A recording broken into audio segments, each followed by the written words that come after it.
के वो बम फाड़ जवानी माँ कसम मैं बौरागे। देख के वो बम फाड़ जवानी माँ कसम मैं बौरागे।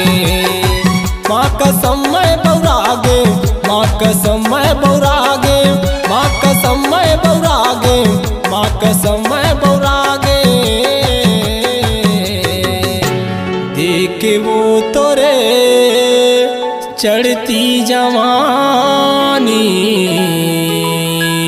माँ कसम मैं बौरागे। देख के वो बम फाड़ जवानी माँ कसम मैं बौरागे।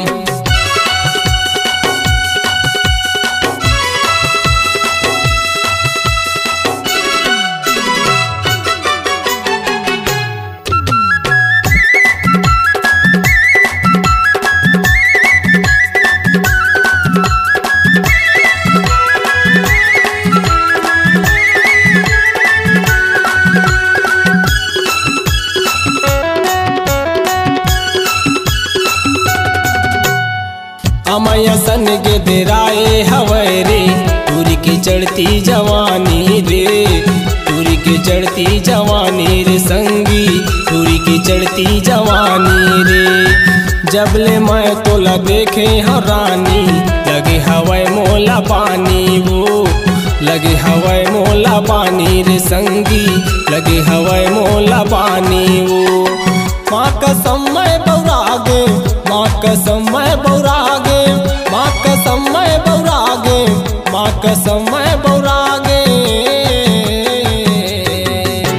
देख के वो तोरे चढ़ती जवानी माँ कसम मैं बौरागे। देख के वो बम फाड़ जवानी माँ कसम मैं बौरागे।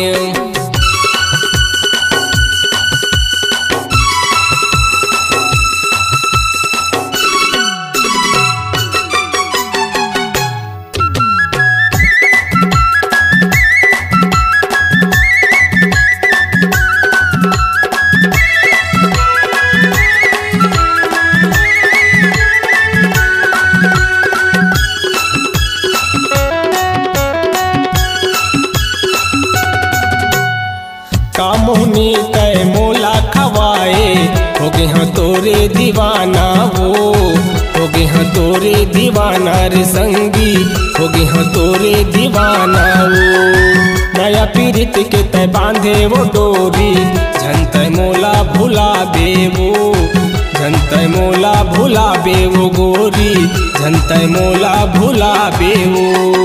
माँ कसम मैं बौरागे, माँ कसम मैं बौरागे, माँ कसम मैं बौरागे, माँ कसम मैं बौरागे। देख के वो तोरे चढ़ती जवानी माँ कसम मैं बौरागे।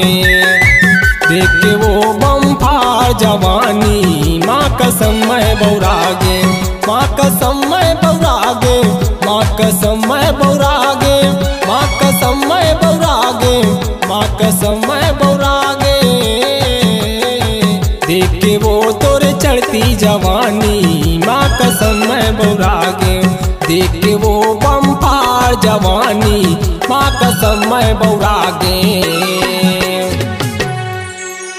आपकी आवाज़ ही आपकी पहचान है। यदि आप अपनी आवाज़ को एक नया आयाम देना चाहते हैं तो चले आइए मल्टी ट्रैक डिजिटल रिकॉर्डिंग के लिए AVM audio video studio, Khamtarai, Raipur 9301523929 93296 98047।